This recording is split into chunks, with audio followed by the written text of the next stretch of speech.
오늘 말씀의 제목은 생명의 떡이라고 하는 제목입니다.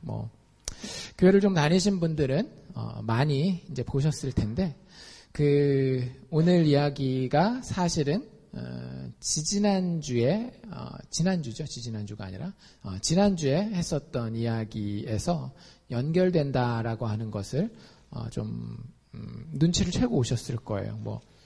제가 어제는 요한복음 6장 읽어오십시오라고 안 올렸는데, 왜냐하면 지난주에 숙제였으니까 혹시 안 읽으셨던 분들은 읽고 오셨으리라고 생각이 되어지고, 그리고 읽으신 분들은 이 앞에 우리가 봤었던 이야기와 오늘 우리가 다루게 되는 요한복음 6장 뒷부분이 관계가 있다라고 하는 사실을 금방 발견하게 될 겁니다.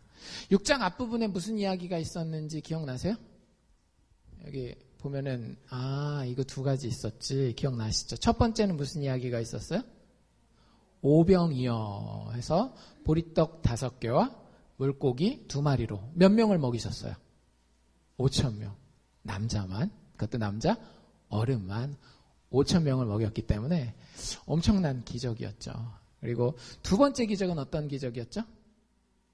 예수님이 물 위를 걸어오시는 그런 기적이었습니다. 조금은 다른 기적일 것처럼 보일런지 모르지만 그래도 하나 통하는 맥락은 무엇이었는가 하면 예수님이 누구인지를 계속해서 알려주고자 하는 거예요. 사람들은 자꾸 이해를 잘 해요, 못해요? 잘 이해를 못하죠. 사실 우리도 그렇단 말이에요.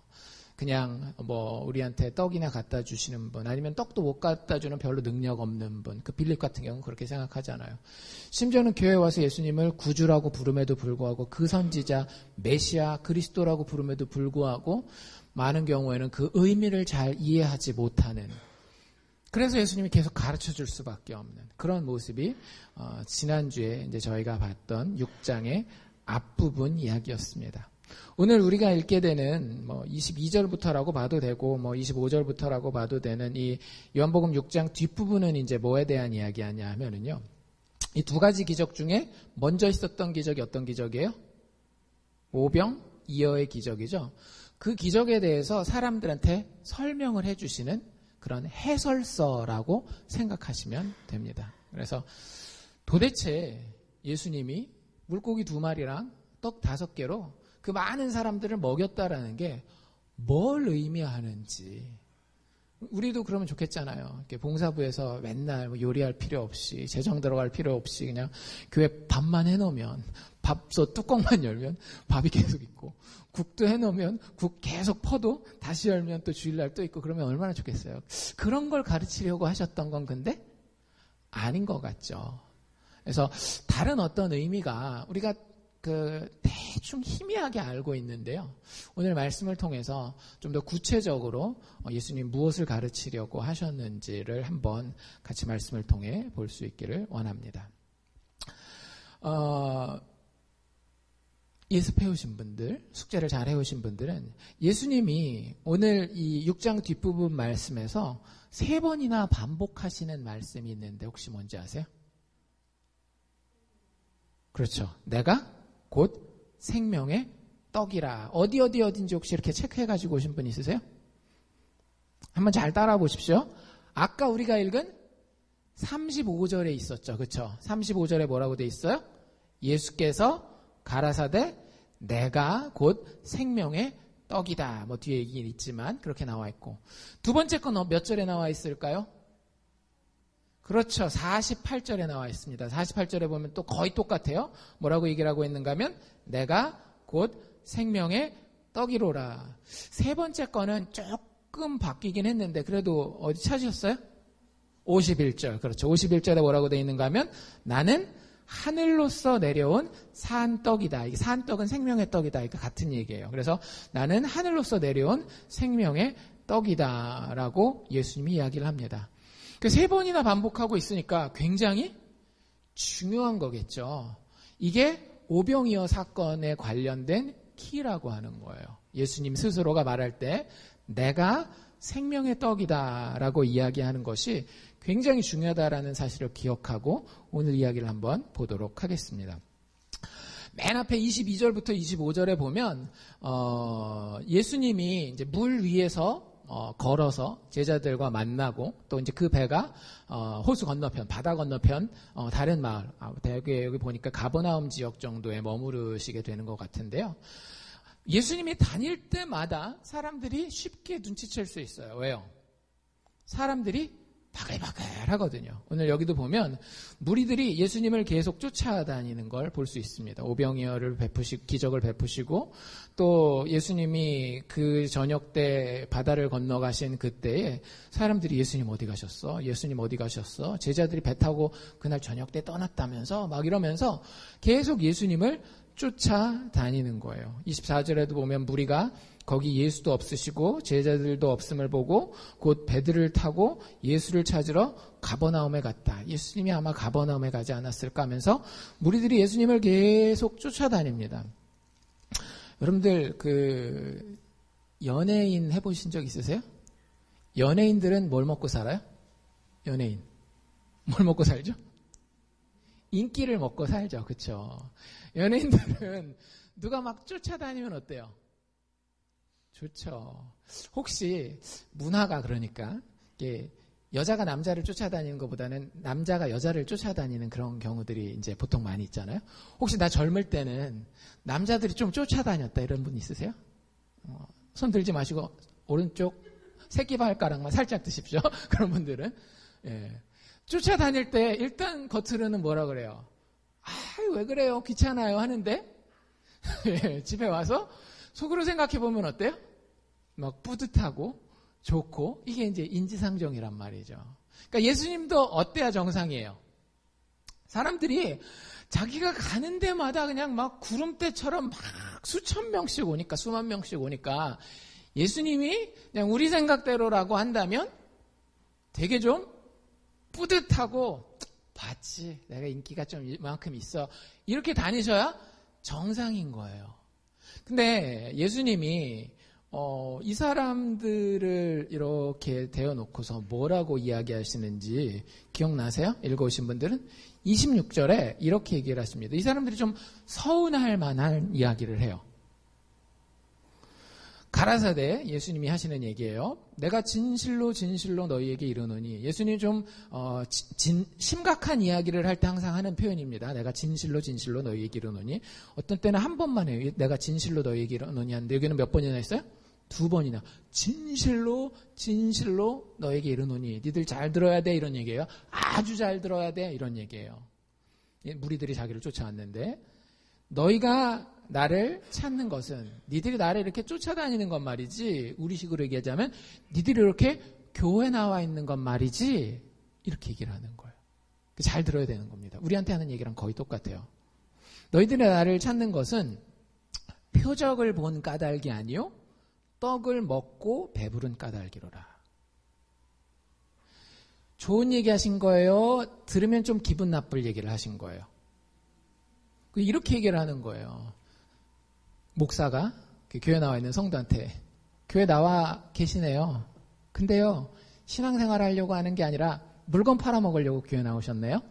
만약에 이게 사실이라 할지라도 목사가 여러분들한테 그런 얘기를 하면 누군가한테 그런 얘기를 하면 여러분들 기분이 좋겠어요? 안 좋겠어요? 이게 되게 기분 안 좋을 얘기예요.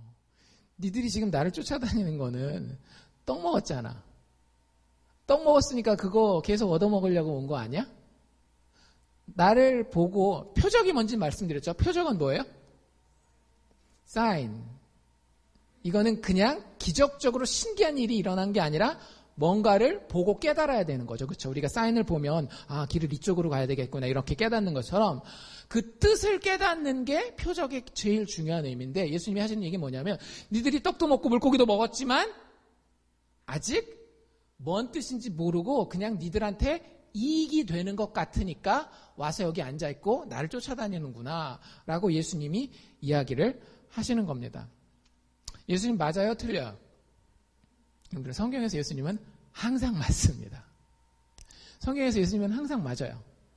예수님이 이렇게 얘기하셨다라는 건 사실 이 사람들이 아직 예수님의 표적을 봤음에도 불구하고 심지어는 제자들은 무리를 걷는 예수님을 봤음에도 불구하고 눈이 완전히 다 뜨여지지 않았다라는 걸 보여주는 거예요. 여러분들도 신앙생활 하면서 한 번에 다 못 깨달을 수 있어요. 예수님은 끝까지 기다리시는 분입니다. 우리에게 바른 것에 대해서 설명해 주기 위해서. 우리가 해야 되는 건 뭐예요? 잘 듣는 거예요. 많은 사람들이 그걸 잘 못해서 신앙이 잘 안 커요. 제가 보면 신앙이 안 크는 분들의 특징, 이건 그냥 보너스입니다. 신앙이 잘 안 크는 분들의 특징은 뭐냐면요. 말을 많이 해요. 말을 많이 한다는 게 그냥 단순히 말이 많다는 게 아니라 다른 사람이 무슨 얘기를 할 때 벌써 속으로 무슨 생각하는 거예요? 나는 무슨 얘기를 해야 되겠다. 막 이런 사람들이 있어요. 그러면 인간관계도 사실은 힘들고 부부관계도 힘들고 친구관계도 힘들고 더 중요한 건 신앙적으로 성장이 되게 더뎌요. 많이 안 일어나는 경우도 많고. 그래서 예수님이 제발 좀 들어. 니들 아직 아니거든. 좀 들어 하고 되게 길게 한 거의 50절 가까이를 갖다가 지금 알려주고 계시는 거야. 그러니까 여러분들도 오늘 잘 들으시기를 바랍니다. 귀를 쫑긋 세우고 언제 끝나나 끝나는 건 알아서 끝나잖아요. 점심때 되면 다 끝나요. 알아서. 근데 귀를 쫑긋 세우고 주님이 이 오병이어의 사건에 대해서 뭐라고 말씀하시는지 한번 잘 들어보실 수 있기를 바랍니다. 그 표적의 뜻을 한번 내가 깨달아 봐야 되겠다. 단지 교회 나오니까 복 받는다라는 이런 생각이 아니라 예수님이 어떤 분인지에 대해서 깨닫고 신앙생활 한번 해봐야 되겠다라는 이런 생각을 가지시면 좋을 것 같아요. 여러분들 27절을 읽어보면 이런 얘기가 나와 있어요. 예수님이 바로 그 다음에 하는 얘기예요. 너희들이 나를 따라온 거는 표적을 본 까닭이 아니요 떡을 먹고 배부른 까닭이다라고 이야기하고 바로 뭐라고 이야기하고 있는가 하면 썩는 양식을 위하여 일하지 말고 영생하도록 있는 양식을 위하여 하라라고 이렇게 이야기를 하십니다. 지금 예수님이 하려고 하시는 얘기는 뭐냐면요. 니들이 지금 떡 때문에 나를 쫓아왔지. 떡 때문에. 근데 떡이라고 다 같은 떡이 아니야. 뭐 인절미도 있고 송편도 있고 뭐 이런 걸 얘기를 하는 거예요? 아니죠. 전혀 질적으로 다른 떡을 이야기를 하는 겁니다. 보통 그 당시의 사람들이나 우리가 생각하는 떡이 있고요. 보통 떡이 있고 또 생명의 떡이라는 게 따로 있다라고 하는 거예요. 여러분들 보통 떡, 우리가 음식으로서 먹는 떡은 어떤 역할을 해줍니까? 우리 배를 부르게 해주죠. 눈에 보이면서 우리의 실제적으로 느끼고 만지고 할 수 있는 부분에 있어서 우리에게 굉장히 큰 도움을 주는 역할을 하는 게 떡이에요. 그러니까 여기서 떡은 단지 그 떡만 생각하지 말고 푸드, 음식을 생각하시면 돼요. 음식이 없으면 우리가 살 수 없고 음식을 먹어야 우리가 배도 부르고 힘도 내고 해서 살아간다라고 하는 거죠. 음식이 나쁜 겁니까? 그건 아니에요. 근데 예수님이 이 음식을 평가할 때 눈에 보여서 내 삶에 도움이 되는 그것을 평가할 때 뭐라고 얘기를 하고 있는가 하면 그거 자체가 죄는 아니지만 그건 결국에는 어떻게 된다라는 거예요? 썩어질 거라고 하는 거예요. 썩는다라고 하는 건 이렇게 생각하시면 돼요. 없어질 거라고 하는 거예요.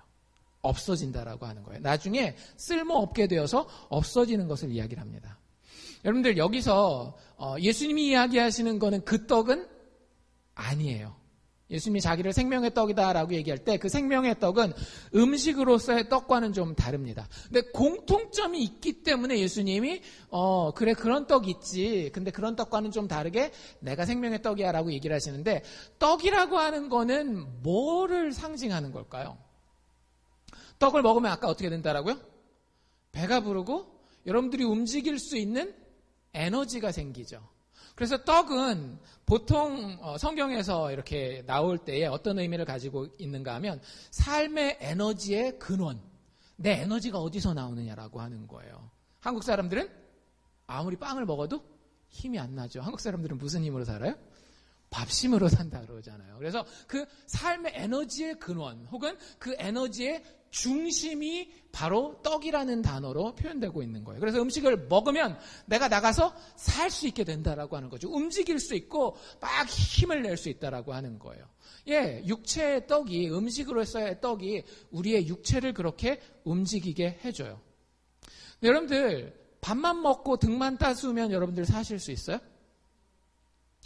팀켈러 목사님 예화 중에 이런 게 있더라고요. 그 목사님이 좀 더 젊었을 때, 자기 아들이 7살이었을 때, 비행기를 한번 태워준 적이 있대요. 비행기를 타고, 미국은 어디 가려면 멀니까 운전해서 가기 힘들잖아요. 비행기를 타고 이제 멀리 가는데 그 기내 서비스 있잖아요. 기내 서비스. 그러니까 뭐 음식도 먹고 하는데 얘가 비행기를 처음 타본 거예요. 그래서 비행기에서 뭐가 참 신기했는가 하면 그 스튜어디스 아줌마라 그래야 되나? 아가씨한테 그 소다 있잖아요. 그 탄산음료. 그거 갖다 주면은 그거 갖다 주고 받아서 그걸 자기가 마신다라는 게 되게 신기했던 거예요. 그렇게 할 수 있다라는 게. 그래가지고 뭐 코크라고 합시다. 콜라 먹을 테니까 콜라 하나만 갖다 달라고 딱 얘기하니까 진짜 조금 있으니까 콜라를 잔에다 딱 받쳐서 딱 갖다 줬어요. 그러니까 얘가 이거를 딱 놔두고 이 발 올리는 거 있잖아요. 의자 밑에 발 딱 올리고 뒤로 의자 딱 제끼고 앉아가지고 콜라 잔을 딱 들고 밖에 하늘을 딱 내다보면서 This is living. 한국말로 얘기하면 이게 사는 거지, 그치? 이렇게 얘기했다라는 거예요. 여러분들, 이게 사는 거지. 그전엔 이 애가 죽어 있었나요? 아니죠. 죽어 있었던 건 아니에요. 근데 그렇게 뭔가 참 자기 인생을 만족시키는 이 몸뚱아리의 생명 말고 그 몸뚱아리 생명 너머에 뭐가 있는 거예요. 등 따숩고 배만 부르다고 인생이 살아있다라고 이야기한다면 그건 진짜 불행한 거예요. 진짜 내 속에서부터 나를 시원하게 해주는 뭐가 있어야 되는 거예요. 그건 육신의 떡, 음식으로서의 떡만 가지고는 안 된다라고 하는 거죠.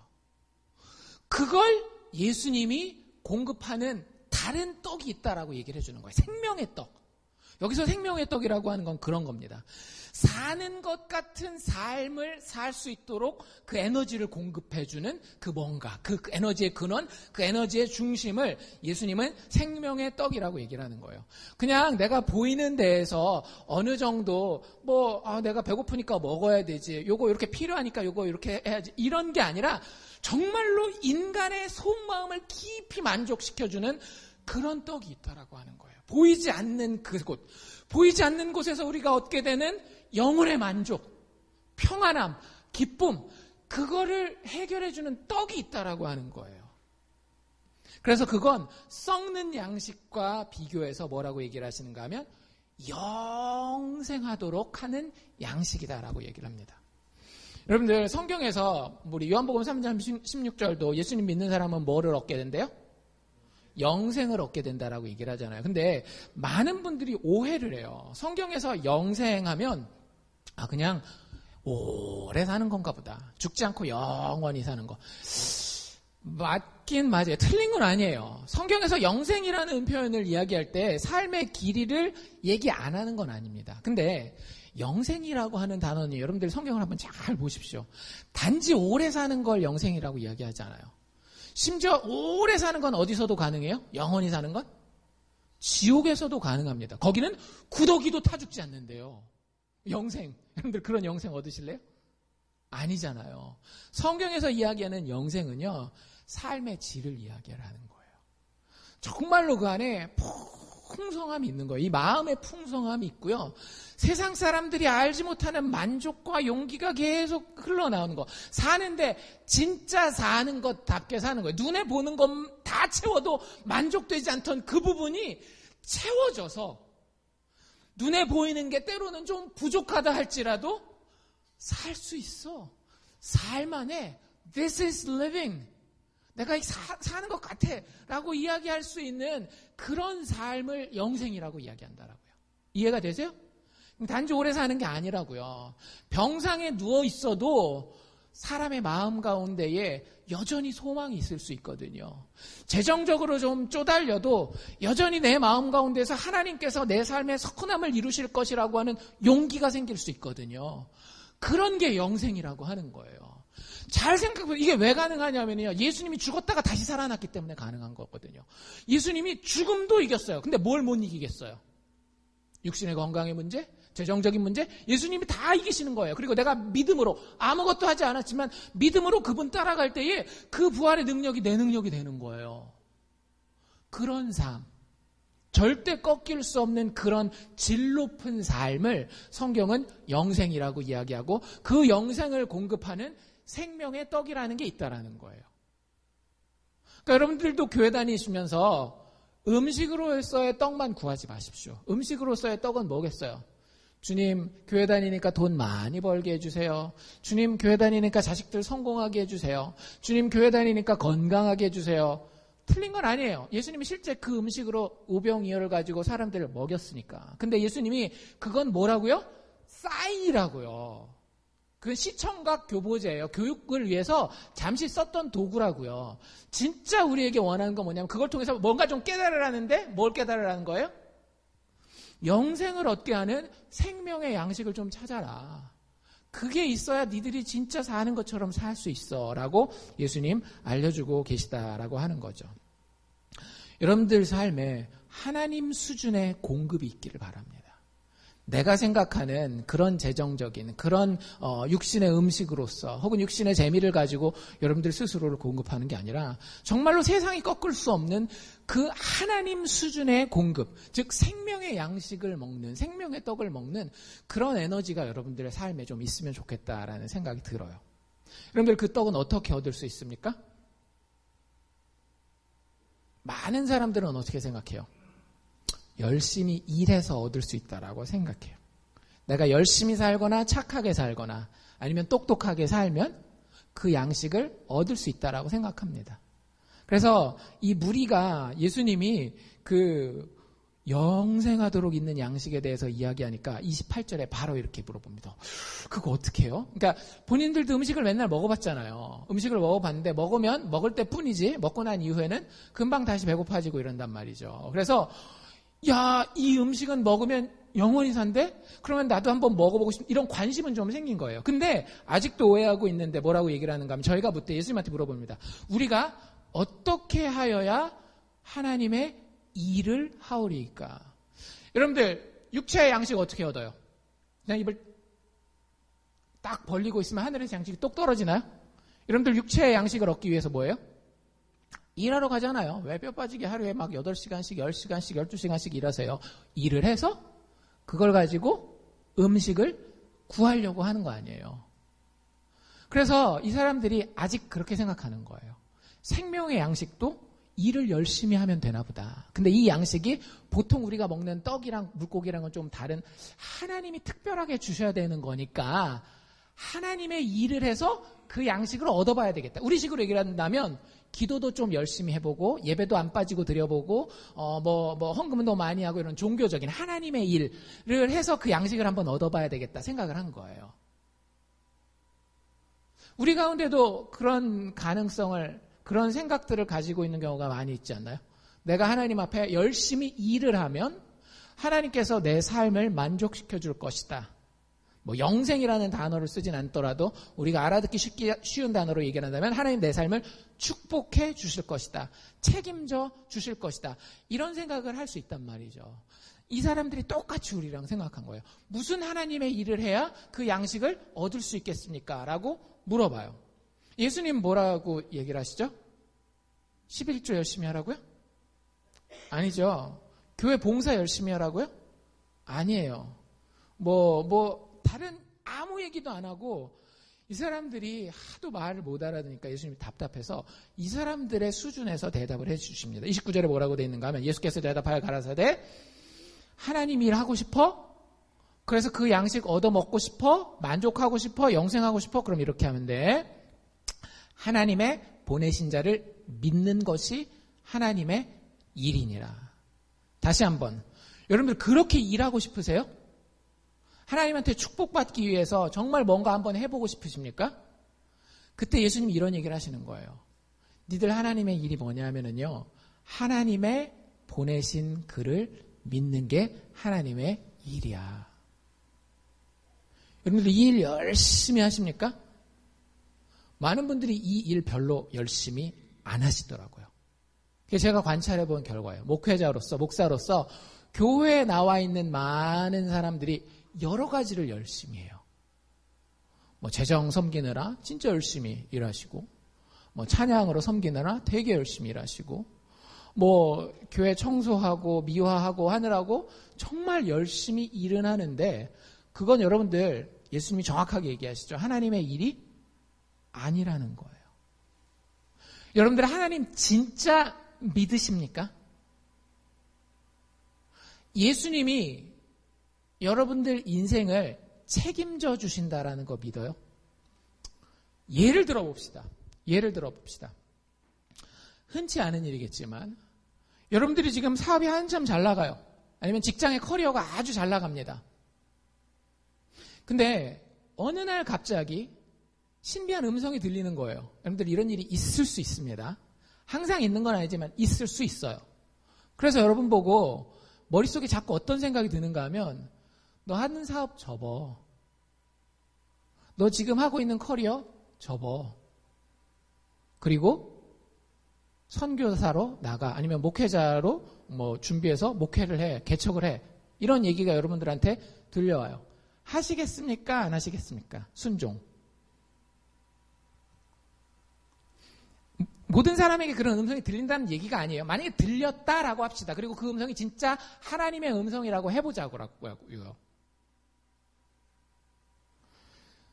여러분들 그 미국에 미국 교회도 그렇고 한국 교회도 그렇고 목회자가 부족한 거 아세요?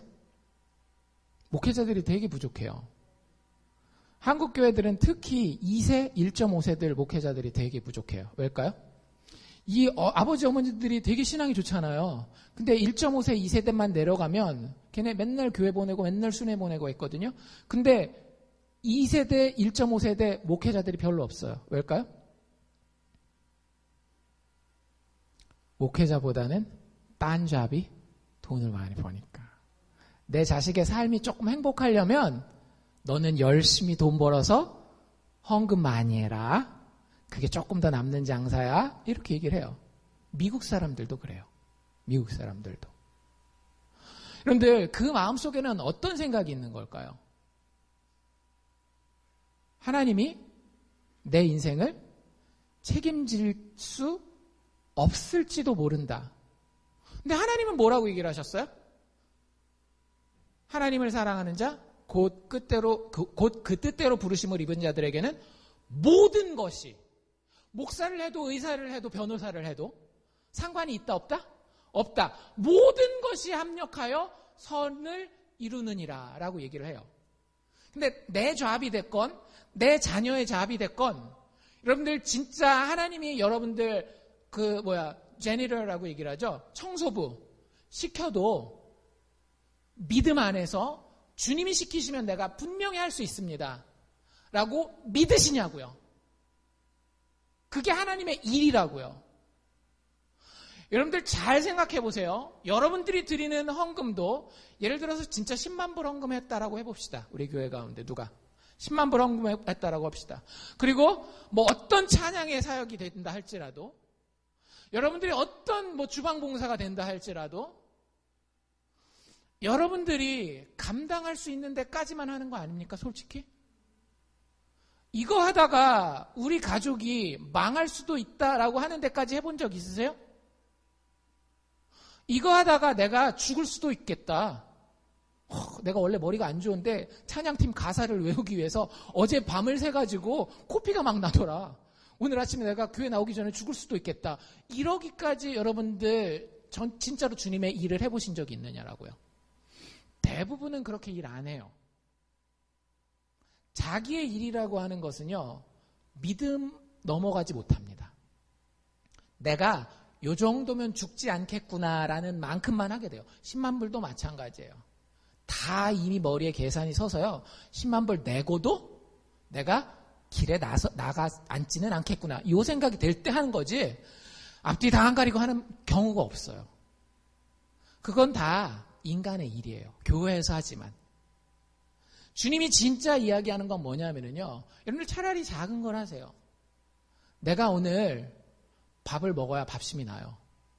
근데 마음 가운데에서 어떤 기도 제목을 주시고 하나님이 너 금식하는 가운데 기도해봐라 라고 얘기를 했는데 도저히 뒷감당이 안 될 것 같지만 하나님의 음성이 있기 때문에 이거 뭔가 큰 일을 이루시기 위해서 하나님께서 기도시키나 보구나 라고 믿음으로 순종하는 그건 하나님의 일이라고 하는 거예요. 그렇게 일할 때에 우리가 생명의 양식을 얻을 수 있다라고 하는 거죠. 이걸 다시 한번 잘 생각해 보십시오. 우리는 자꾸 어떻게 한다라고요? 내가 일을 해가지고 인생의 만족을 얻기를 원한다라고요. 인생의 용기를 얻기를 원하고 인생에 내가 생각하지 못했던 놀라운 경지에 이르기를 원해요. 이래서 예수님 대놓고 뭐라 그러신다라고요? 니들 그렇게 일하고 싶어? 그럼 무슨 일을 하라고요? 십자가 바라보고 십자가를 믿는 믿음의 일을 해봐. 십자가에서 일어난 일이 뭐예요? 죽어도 다시 살아나요. 여러분들에게 무슨 일이 있던지 간에 하나님 눈 하나 깜짝할까요? 안 할까요? 안 해요. 하나님이 냉혈한이기 때문에 그런 게 아니에요. 냉정한 분이기 때문에 그런 게 아니라고요. 하나님께는 어떤 자신이 있어요? 여러분들이 인생에 대해서 답답해할 때 제일 답답해하는 분들은 하나님이에요. 근데 그럼에도 불구하고 여러분들 일에 여러분들이 그렇게 답답하고 안타까워할 만한 일이 있을 때에 하나님은 눈 하나 깜짝하지 않는다라고요. 왜? 죽음 가운데 예수도 다시 살려낼 수 있는 분이 하나님이기 때문에. 진짜 그 하나님을 믿으시냐라는 거죠. 그 믿음의 결단 때문에 오늘은 내가 화장 안 하고 밖에 나가버리라. 그 믿음의 결단 때문에 내가 성적이 나오건 안 나오건 상관없이 한번 밤을 새서 공부해버리라. 뭐가 되든지 간에요. 믿음의 일을 하셔야 내 결단과 내 어떤 진짜 그 박스 안에 갇혀가지고 내 노력대로 할 수 있는 만큼까지만 하는 게 아니라 정말로 하나님이 책임지시기 때문에 주님이 나를 몰아가시는 그곳을 향해서 믿음으로 물 위를 걷는 거예요. 빠지는 한이 있더라도. 여러분들 그럴 때에 생명의 양식을 얻을 수 있다라고 하는 겁니다. 대충 교회 나와서 종교행위 흉내내서 여러분들 예수님의 주시는 생명의 떡을 얻을 수 없습니다. 하나님 보내신 자, 아들 예수 그리스도의 십자가를 바라보고 그 십자가에서 이루어진 그 기적적인 일들을 내가 믿겠습니다. 어느 정도까지 믿어요? 주님 내가 오늘 죽어도 주님께서는 선한 일을 행하실 줄로 믿습니다. 지금 우리 가정의 사업이 망해도 하나님께 결국에는 모든 것이 합력하여 선을 이루실 줄로 믿습니다. 주님 명령하시면 저는 그저 신뢰하고 순종하겠습니다. 여러분들 제가 말씀드리는 게 이제 하나님이 알아서 다 한다라고 믿었으니까 이제 나는 그냥 퍼져가지고 하나님 어떻게 하나만 보자 이게 아닙니다. 하나님이 우리가 순종할 때 우리가 믿음으로 다가갈 때는 할 일을 주셔요. 그 누구보다도 열심히 살게 하시고요. 그 누구보다도 막 뛰게 하셔요. 물론 때로는 쉬기도 하시지만 삶의 모습을 이야기하는 게 아니라 마음의 방향성을 이야기하는 거예요. 정말 예수 믿기 때문에 그거 하냐라고 하는 거죠. 헌금을 과부가 2렙돈을 드렸잖아요. 액수로 봤을 때는 얼마 안 돼요. 2penny. 근데 예수님은 그걸 굉장히 크게 받으신다고. 왜? 그 과부는 믿음의 일을 한 거기 때문에. 그 과부 입장에서는 그거 없으면은 당장 내일 쫄딱 굶게 생겼어요. 그럼에도 불구하고 하나님 앞에 내 마음을 드리는 것이 정말로 내가 할 수 있는, 하나님께 할 수 있는 유일한 것이다. 그럼 가진 것, 다른 사람 보기에는 보잘것없고 나에게는 전부이지만 주님 앞에 드리겠습니다. 이게 하나님의 일을 하는 거예요. 믿음으로. 생명의 떡은 그렇게 먹는 겁니다. 여러분들 생명의 떡을 그렇게 받으시기를 원하고요. 그 다음에 예수님이 또 하시는 얘기는 뭐냐 하면, 그럼 생명의 떡을 받았잖아요.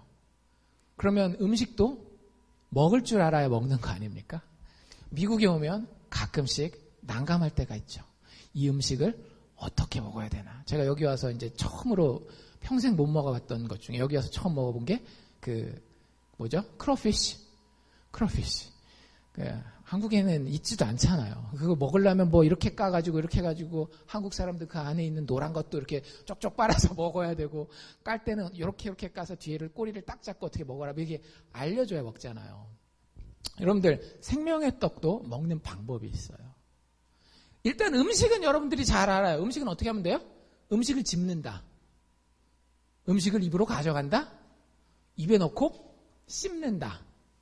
삼켜서 소화시킨다. 그러면 인생에 힘이 난단 말이에요. 그쵸? 근데 예수님이 참 신기한 얘기를 해요. 생명의 떡이니까 우리가 뭘 먹을 걸로 생각을 하는데 물건이나 아니면 뭐 음식 이렇게 얘기를 해야 되는데 생명의 떡 얘기를 하면서 예수님은 자꾸 뭐라고 얘기를 하는가 하면 그 생명의 떡은 그라는 거예요. 영어로 he. 뭔 얘기예요? 그 사람을 가서 잡아먹으라는 거예요? 우리 이 생명의 떡이 누군지는 알죠? 그렇죠? 생명의 떡이 누구예요? 예수님이죠. 예수님 파란 장만 주시죠. 제가 예수님 고기를 먹어야 산다니까 먹어야 되겠습니다. 지금 그 식인 습성을 얘기하려는 게 아닌 건 아시죠? 많은 사람들이 실제 그렇게 오해를 해요. 이 로마 시대 때 이 1세기 사람들은 기독교인들은 식인종들이다. 살을 먹고 피를 먹는다. 뭐 이렇게 오해를 하는데 예수님이 그런 오해받을 만한 얘기를 지금 하고 계시는 거예요. 너희들이 음식을 먹는 게 아니라 나라고 하는 인격을 먹는 것이다 라고 이야기를 합니다. 계속해서 이야기하시죠. 뭐 자기가 생명의 떡이다. 자기가 생명의 떡이다. 아까 우리가 51절까지 봤고 그러면서 52절부터 보면 이 유대인들이 이해를 못하는 거예요. 뭐라고 이해를 못해요? 이러므로 유대인들이 서로 다투어 가로되 이 사람이 어찌 능히 자기 살을 우리에게 주어 먹게 하겠느냐. 그러니까 진짜로 그렇게 생각한 거예요. 예수님이 살을 이렇게 뜯어서 먹나? 근데 예수님이 그런 표현을 계속 하거든요. 53절에 뭐라고 얘기를 하는가 하면 예수께서 이르시되 내가 진실로 진실로 너희에게 이르노니 인자는 예수님이 자기를 가리키는 표현입니다. 자기의 살을 먹지 아니하고 인자의 피를 마시지 아니하면 너희 속에 아까 얘기한 그 생명, 진짜 그 질이 높은 그 생명이 없느니라. 54절에도 내 살을 먹고 내 피를 마시는 자는 영생을 가지게 된다. 55절에도 내 살은 참된 양식이고 내 피는 참된 음료이다 라고 얘기를 해요. 그럼 일단 1차적인 답은 나왔어요. 여러분들 생명의 양식을 먹어야 여러분들의 인생이 인간다워집니다. 그럼 누구를 먹으라는 얘기예요? 예수님을 먹으라는 얘기예요. 여기까지는 답이 나온 거죠. 그렇죠? 여러분들의 인생이 정말로 인간다운 인생이 되려면요. 예수님을 먹어야 돼요. 어떻게 해야 예수님을 먹을 수 있을까요? 이걸 잘 이해하셔야 됩니까? 아세요? 예수님 먹는 방법? 성경책을 막 이렇게 씹어 먹어요? 여러분들 예수님을 우리가 먹나요? 안 먹나요? 언제 먹어요? 예? 성찬식 할 때 먹죠. 그쵸? 성찬식 할 때 그 떡을 뭐라고 불러요? 예수님의 살, 잔을 예수님의 피라고 부르잖아요. 근데 그걸 진짜 교회 역사상 많은 사람들이 너무나 오랫동안 오해해왔어요. 천주교의 교리가 뭔지 아세요? 천주교의 교리? 예수님의 말씀에 순종하기 위해서 생명의 떡인 예수님을 먹고 마시자. 이게 기본 교리. 그거는 개신교랑 천주교랑 다르지 않아요. 천주교의 교리는 뭐라고 부르는가 하면 이 성찬식에 대해서 화채설이라고 부릅니다. 화채설이 뭐냐면 우리가 떡처럼 생겼잖아요. 근데 그걸 딱 집어서 그 신부님이 여기다가 이제 축복기도 하잖아요. 축복기도 하는 순간 생긴 거는 떡이지만 실제 이제 뭐가 된 거다? 예수님의 살이 된다라고 얘기를 하는 거예요. 이 포도주도 뭐예요? 생긴 거는 포도주지만 그 축복기도 하는 순간 뭐가 된다라는 거예요? 예수님의 피가 된다라는 거예요. 그래서 그걸 먹고 마셨으니까 성경대로 한 거잖아요. 그렇죠? 성경대로 우리는 예수님의 살을 먹고 예수님의 피를 마셨으니까 영생을 얻을 것이다. 그래서 천주교에서는요. 성찬식이 굉장히 중요합니다. 성찬식이 여러분들의 구원을 결정해요. 여러분들의 영생을. 그래서 중세 역사를 공부해 보신 분은요. 교회 다니는 사람들한테 제일 큰 벌이 뭐였는가 하면 수찬정지라고 하는 성찬을 못 받게 하는 거예요. 성찬을 못 받으면 뭘 못 먹어요? 예수님을 못 먹잖아요. 그럼 그 사람은 죽는 거예요. 다른 말로 얘기를 하면 성찬을 못 받는 사람은 천국 가겠어요? 지옥 가겠어요? 지옥 가는 거예요. 그게 천주교의 교리예요. 상징이 아니에요. 천주교의 교리에서 이 떡과 잔은요. 상징이 아니라 실제 예수님의 살과 피라고 생각하고 예수님의 살과 피는 그 성찬식에 참여하는 것을 통해서 먹게 된다라고 생각했어요. 맞다 틀리다? 틀립니다. 정확하게 틀려요. 예수님이 성찬식을 받으면 구원받고 성찬식을 못 받으면 구원을 못 받는다 이렇게 얘기하시지 않으셔요. 성찬식은 예수님을 진짜로 먹고 마시는 것에 대한 상징이에요. 그렇기 때문에 진짜 믿음이 있고 성찬식에 참여하는 게 맞아요. 그리고 그 성찬식에 참여하는 것이 우리의 영혼을 깨어나게 해줍니다. 근데 그거 물체를 먹고 마셨다라고 해서 우리가 예수님을 먹고 마셔서 영원한 생명을 얻게 되는 건 아니라고 하는 거죠. 도대체 어떻게 하는 게 예수님을 제대로 먹고 마시는 걸까요? 여러분들 그 고민을 하셔야 돼요. 여러분들이 천국에 가서 영원한 생명을 얻기 원합니까? 예수님을 먹고 마셔야 되는데 이렇게 하셔야 됩니다. 아까 우리가 몇 절까지 읽었어요? 55절까지 읽었죠? 56절에 보면 예수님이 구체적인 힌트를 줘요. 56절 뭐라고 됩니까? 내 살을 먹고 내 피를 마시는 자는 내 안에 거하고 나도 그 안에 거하느니라. 57절에 보면 살아계신 아버지께서 나를 보내셨는데 생명의 떡인 나를 보내셨는데 내가 아버지로 인하여 사는 것처럼 예수님은 늘 누구를 먹고 살았을까요? 예수님은 늘 아버지 하나님을 먹고 살았습니다. 이게 무슨 얘기인지 조금 이따 설명이 될 거예요. 아버지 하나님을 먹고 살았는데 그렇게 사는 것처럼 예수님을 먹는 그 사람도 예수님 때문에 살게 된다라고 이야기를 합니다. 쉽게 정리해서 말씀드릴게요. 여러분들 생명의 떡을 먹는다라고 하는 것은 예수님을 먹고 마신다라고 하는 것은요. 예수님을 친밀하게 인격으로 만나는 것을 이야기를 합니다. 여러분들 인간관계에서 가장 가까운 관계가 어떤 관계예요? 부부관계입니다. 부모랑 자식 사이도 일촌이에요. 유일하게 무촌은 남편과 아내 관계예요. 여러분들 남편과 아내가 된다라고 하는 건 단지 결혼식만 하는 게 아니에요. 물론 이게 조금 어린 아이들도 있지만 남편과 아내가 된다라고 하는 것은요. 육체가 하나가 되는 겁니다. 성적인 관계를 통해서 남편과 아내가 육체가 하나 되는 거예요. 남편의 육체가 아내의 육체 안에 들어가잖아요. 둘이 떨어져서 살지만 사실은 이 둘은 하나의 육체가 되는 거예요. 여러분들 남편과 아내의 관계는요. 그만큼 가까운 관계입니다. 더 이상 뗄래야 뗄 수 없는 한 사람이 다른 사람 안에 들어가 있고 다른 사람이 또 다른 사람의 안에 들어가 있는 그런 관계예요. 서로가 서로를 섭취한 겁니다. 이해가 되셔요? 남편과 아내는요. 굉장히 친밀한 인격적인 관계죠. 여러분들 예수님과 그런 관계가 있느냐라고 하는 거예요. 예수님이 여러분들에게 여러분들의 남편만큼 여러분들의 아내만큼 여러분들의 베스트 프렌드만큼 정말로 여러분들에게 가까운 인격적인 관계로 와 있느냐라고 하는 거예요. 대부분의 교회 다니는 사람들은요. 그 관계를 잘 몰라요. 예수님과 친하다라는 거는 그냥 교회 와서 뭐 예배나 좀 열심히 드리고 뭐 봉사나 좀 열심히 하는 걸로 생각하는데 아니에요. 여러분들이 사람을 알고 있고 그 사람과 친하고 그 사람과 대화를 나눠보셨다라고 한다면 그래서 여러분들이 좋아하는 사람 있죠? 여러분들이 좋아하는 사람. 그 사람과의 관계가 예수님과 있으면 여러분들 생명의 떡을 먹은 겁니다.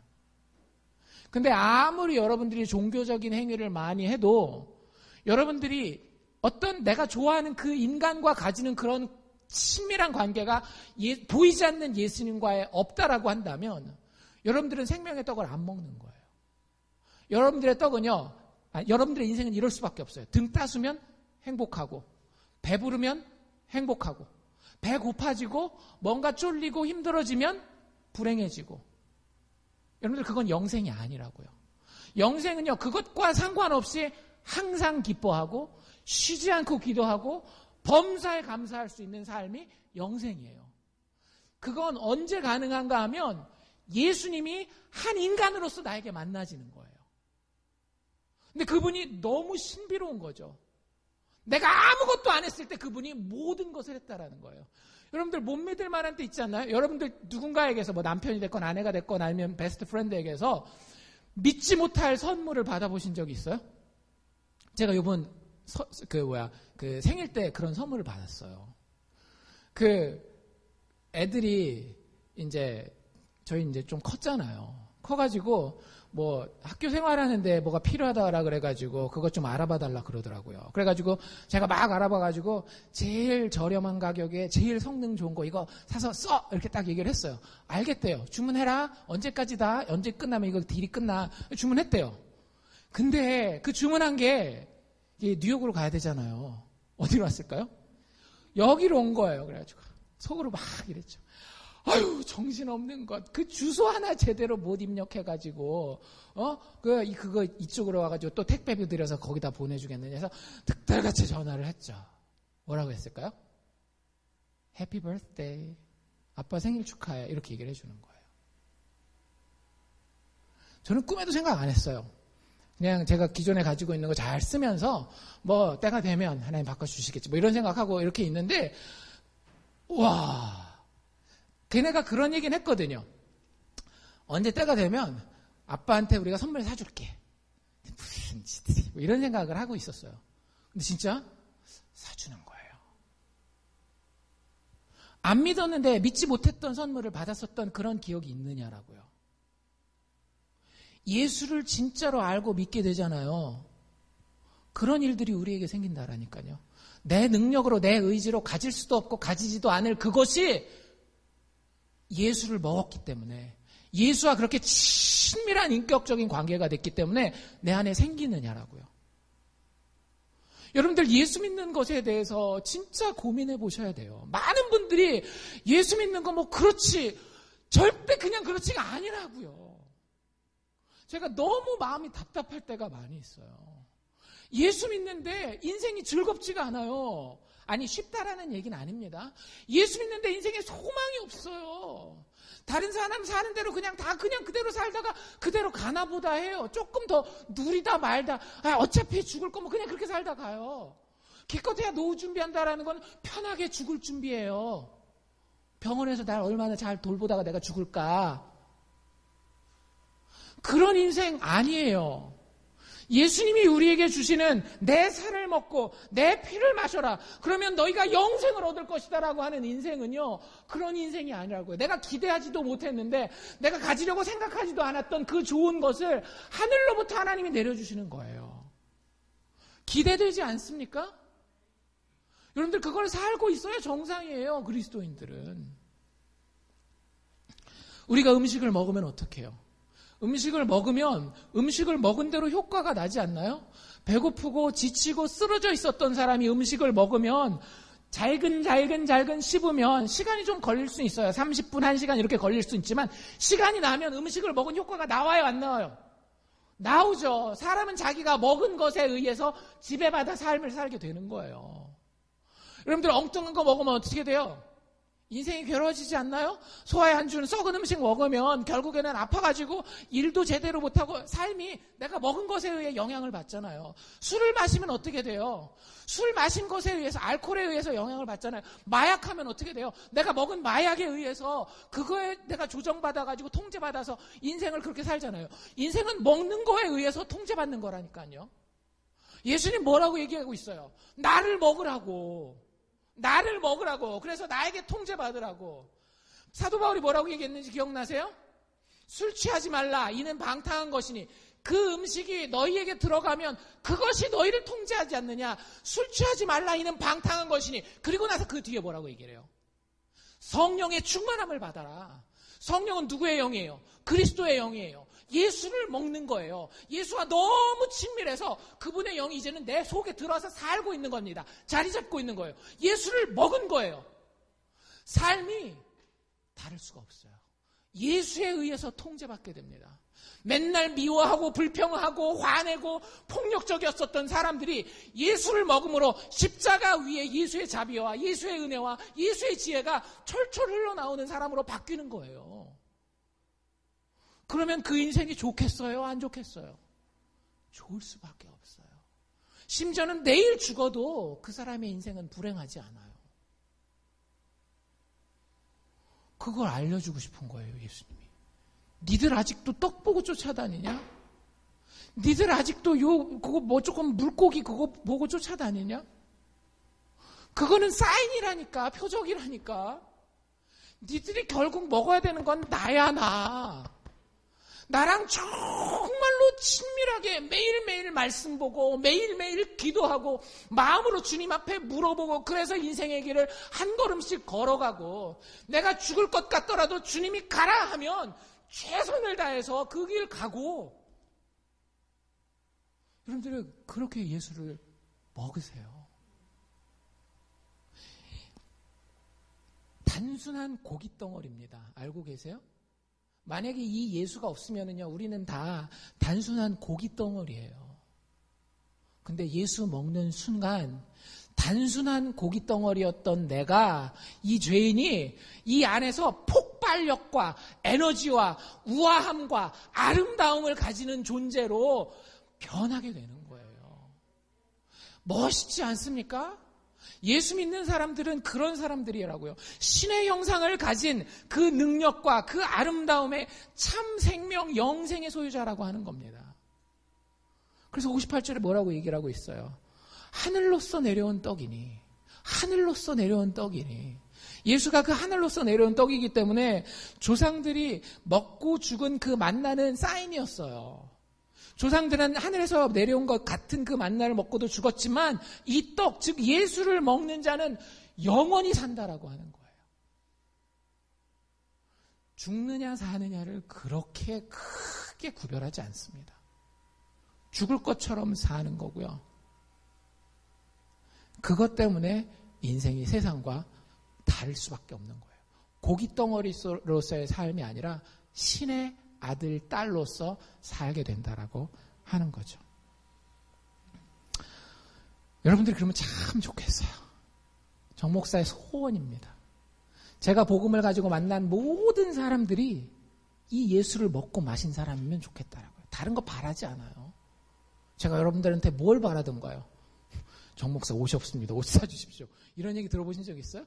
뭐 먹고 싶은데 제가 돈이 없어서 못 먹는데 밥 거기서 한번 사주시죠. 그런 얘기 못 들어봤잖아요. 앞으로도 안 할 거고 하고 싶은 마음도 없어요. 근데 여러분들한테 바라는 건 딱 하나예요. 여러분들이 이 예수의 초청에 제대로 반응하는 거. 네, 오늘 이 본문에 보면 이 초청에 예수님의 생명의 떡을 먹으라라는 이 초청에 반응하는 방법이 두 가지 방법이 있습니다. 하나는 여러분들이 안 택했으면 하는 방법이고요. 하나는 여러분들이 꼭 택했으면 하는 방법이에요. 일단 그거 쭉 넘어가면 예수님이 이렇게 쭉 설명을 다 하셨단 말이에요. 60절에 보면 예수님이 설명을 다 마치자. 나를 먹어라, 나를 먹어라, 나를 먹어야 니들 인생이 영생을 얻는다 이렇게 얘기를 하니까 60절에 보니까 이렇게 돼 있죠. 제자 중 여럿이 듣고 말하되, 예수님의 그 가르침을 들은 제자들이에요. 제자들. 이 말씀은 어렵도다. 누가 들을 수 있느냐. 이렇게 얘기를 합니다. 이 사람들이 말귀를 못 알아들었을까요? 알아들었을까요? 아주 못 알아들은 건 아니에요. 예수님이 야 이제는 그 음식 떡 가지고 얘기하지 말자. 내가 진짜 얘기하는 건 삶의 질을 얘기를 하는 거야. 영생을 이야기를 하는 거야. 그것을 위해서 나를 먹고 내 안에 거하고 네가 내 안에 거하는 것, 내 안에 거하는 것, 그걸 이야기하는 거야 라고 얘기를 했어요. 어느 정도는 알아들었어요. 근데 이 사람들이 이 말씀이 어렵다라고 얘기하는 것은 사실은 어떤 의미가 있는가 하면 예수가 내 삶의 중심이 되어야 된다고? 내가 예수를 먹어서 예수가 내 삶의 중심이 되어야 된다고? 내 에너지의 근원이 되어야 된다고? 그 사실은 내가 좀 받아들이기가 힘든데. 내 인생의 중심은, 내 삶의 원동력은 내가 열심히 일하고 돈 좀 벌고 사람들 앞에 인정받는 거, 그게 내 삶의 중심이어야지 그거를 내려놓으라고? 그리고 무조건 예수랑만 친하라고? 많이 봤어요. 실질적으로 현대사회에도 이런 분들이 많습니다. 예수 믿다가 굶어 죽으면 안 되죠. 예수 믿기는 하지만 나중에 천국 가야 되니까. 하지만 이 땅에서는 예수 중심에 두지 말고 예수는 끄트머리 가장자리에다 두고 중심에는 돈을 둔다든지 중심에는 사람들의 칭찬을 둔다든지 중심에는 나의 노력을 둬야지. 어떻게 예수를 가운데다 놓습니까? 예수님은 계속 얘기하죠. 아니야 다 치워. 다 깨끗하게 치우고 그 가운데 왕의 보좌에 나를 앉혀. 나를. 그러니까 받아들이기가 쉽지 않은 거예요. 그냥 쉽게 생각해 보세요. 여러분 갑자기 목사가 기도하다가 와가지고 여러분들한테 이런 일이 있다는 얘기가 아니에요. 그냥 만약에 이게 하나님이 일어나게 하신 일이라고 한다면 하는 가정하에 들으십시오. 갑자기 여러분들에게 와서 여러분들 가게 접고 이제는 교회 봉사하십시오라고 얘기를 하면 하나님이 책임져 주실 겁니다. 아무리 목사가 그렇게 얘기를 해도 가게 접고 교회 봉사만 할 수 있겠어요? 뭐라고 얘기를 하겠어요? 이 말씀은 어렵도다. 누가 들을 수 있겠느냐 이렇게 얘기를 하는 거예요. 여러분들 이게 우리가 취하지 말아야 되는 반응입니다. 예수를 삶의 중심에 두라고 이야기했을 때에 어렵지 않다라는 건 아니에요. 이 사람들의 말이 반은 맞습니다. 뭐가 맞아요? 어렵도다. 이건 맞는 말이에요. 예수 믿는 게 절대 쉬운 게 아니에요. 여러분들의 상식을 항상 깨뜨리게 돼 있습니다. 예수 믿는 거는. 어려워요. 근데 누가 들을 수 있으랴? 믿음 있는 사람 들을 수 있어요. 이 사람들은 믿음이 없기 때문에 적당히 타협할 수 있는 선에서 거기까지만, 더 어려운 거는 저에게 요구하지 마십시오. 라고 한 발짝 물러서고 있는 거예요. 참 안타깝습니다. 그렇죠? 오병이어를 먹었고 하늘로부터 내려온 떡인 예수 그리스도가 바로 자기들 눈앞에 있음에도 불구하고 제 중심에는 들어오지 마십시오. 제가 당신은 먹지 않겠습니다. 당신은 내 바깥에 계십시오. 내 안은 다른 것으로 채우겠습니다. 라고 이야기하는 거예요. 우리가 취해야 되는 반응도 나와요. 굉장히 좋은 반응인데요. 68절로 쭉 넘어가면 유명한 그 친구가 나오죠. 누구 나와요? 베드로 이야기가 나옵니다. 베드로가 이렇게 이야기를 하는데요. 시몬 베드로가 대답하되 주여 영생의 말씀이 계심에 우리가 뉘게로 가오리이까. 여러분들 예수님을 양식으로 알고 기쁘게 먹을 줄 알아야 되는 거예요. 우리가 누구에게 가겠습니까? 예수님 말고는 소망이 있는 거예요? 없는 거예요? 없는 거예요. 예수가 모든 것의 중심이요, 핵심이요, 에너지의 근원이 되는 거예요. 우리가 어디 가서 얻겠습니까? 잘 생각해 보세요. 여러분 동네에 기름가게가 하나예요. 가스 스테이션이.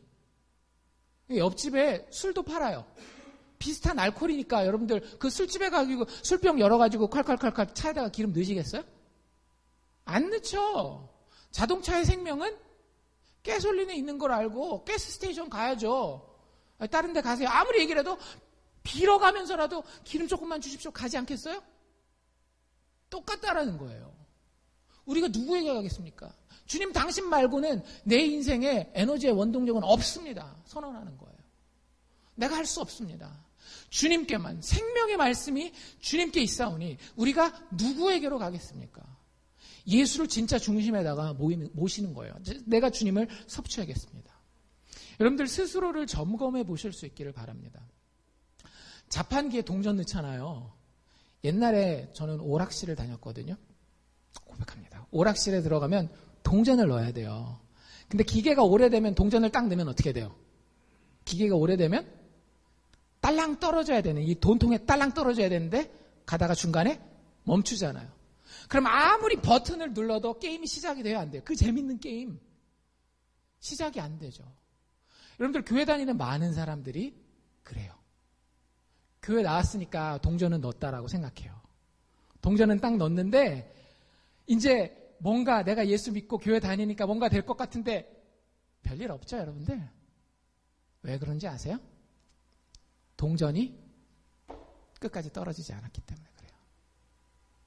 예수만 믿는 믿음 가운데에 나를 위치시켜서 그리스도를 먹지 않았기 때문에 그런 거예요.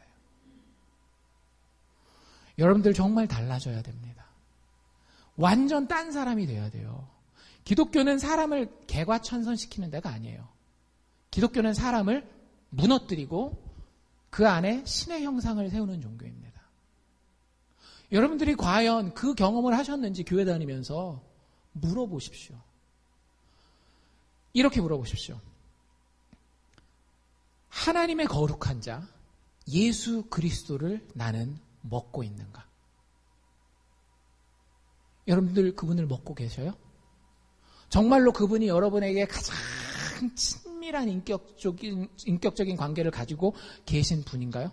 여러분들 그분을 믿고 그분을 알고 그분과 친밀하게 교제해서 그분을 먹고 있느냐라는 말이죠. 예수가 들어가면 사람이 달라질 수밖에 없어요. 아까 우리 유스그룹 아이들 영어 성경 공부하면서 들은 예인데 팀 켈러 목사님이 했던 예예요. 여러분들에게 케이크하고 원숭이 골 두 개를 여러분들 앞에 놨어요. 뭘 고르실래요? 먹으려면? 진짜요? 원숭이 골 드실 분들 없어요? 다 케이크입니까? 첫 번째는 케이크를 골랐습니다. 두 번째, 잘 풀으셔야 돼요. 두 번째, 여러분들한테 또 두 가지 음식을 내놓습니다. 이쪽에는 케이크, 이쪽에는 원숭이 골. 자, 뭘 고르실래요? 원숭이 골 없어요? 원숭이 골? 세 번째, 이쪽에는 케이크, 이쪽에는 원숭이 골. 뭐 드실래요? 케이크. 여러분들 제가 100만 번을 물어봐도 여러분들 원숭이 골 먹어요, 안 먹어요? 아주 식성이 독특한 분을 제외하고는 내가 케이크를 좋아하는 건 아니지만 이 원숭이 골을 안 먹어요. 근데 물어봅시다. 여러분들에게 원숭이 골을 먹을 만한 능력이 없나요? 원숭이 골을 먹을 수 있는 능력이 없냐고요. 그건 아닐걸요? 만약에 누가 여러분들 집에 강도로 들어와가지고 총을 머리에다 딱 대고 케이크, 원숭이 골 먹어. 그러면 그때는 싫더라도 먹는 거예요. 근데 제가 말하려고 하는 건 뭐냐면요. 사람의 마음에는 원함이라고 하는 게 있다라고 하는 거죠. 진짜 내가 좋아하는 게 있다라고 하는 거예요. 여러분들에게 100만 번을 물어봐도 절대 원숭이 골을 택하지 않는 이유는 여러분들에게 원숭이 골을 원하는 원함이 없기 때문에 그런 거예요. 여러분들 예수를 먹으면은요 그 원함이 바뀐다라고요. 여러분들이 뭔가를 섭취하는 것에 의해 지배받는다라고 얘기를 했죠. 뭔가 먹느냐 그 먹는 것에 의해서 여러분들이 달라져요. 당을 많이 먹으면 당뇨병 환자로 평생 살아야 되잖아요. 먹는 것에 의해서 지배받는데 예수 먹으라는 거예요. 여러분들 그게 여러분들 힘으로는 안 될 수도 있어요. 그래서 제가 기도합니다. 그리고 여러분들도 하나님 앞에 말씀 앞에 정직해 서봐야 되는 거예요. 진짜 제가 예수님을 먹고 싶어 합니까? 자꾸 거짓말하고 속이지 말고 손가락 찝어보고 먹은 척 이러지 말고요. 진짜 예수님 앞에 100% 순종하고 엎드려서 당신 믿고 내가 압니다. 그게 내 삶입니다. 예수가 나의 양식입니다. 라고 이야기할 수 있는지 하나님 아직 그렇지 않다라고 한다면 그렇게 되게 해주세요. 거지처럼 비십시오. 그게 세상에서 가장 복된 자요. 세상에서 가장 부요한 자예요. 여러분들이 그럴 수 있다는 것만으로도 하나님이 이미 택했다라고 하는 증거가 굉장히 많이 나타나는 거예요. 제발 오해하고 듣지 마십시오. 정 목사가 또 얼마나 돈을 뜯어내려고 하나, 얼마나 교회에서 일 시켜 먹으려고 하나. 여러분들 진짜 헌금 한 푼도 안 하셔도 돼요. 교회 일 아무것도 안 하셔도 돼요. 교회는 주님이 다 돌아가게 하십니다. 제가 여러분들에게 원하는 것은요. 아니 하나님이 여러분들에게 원하는 것은요. 여러분들의 영혼이에요. 여러분들의 영혼이 완전히 바싹 깨어져서 엎드러져서 주님 아니면 제가 누구에게 가겠습니까? 주님 먹어야만 이 생명이 있는데 이 영원한 생명이 이 풍성한 생명이 있는데 제가 어디로 가겠습니까? 제가 목숨을 거는 한이 있더라도 아니 내 목숨을 포기하는 한이 있더라도 주님 먹겠습니다. 예수님 이렇게 약속하십니다. 아까 우리가 읽은 35절인데요. 내가 곧 생명의 떡이요. 내게 오는 자는 결코 줄이지 아니할 터이요.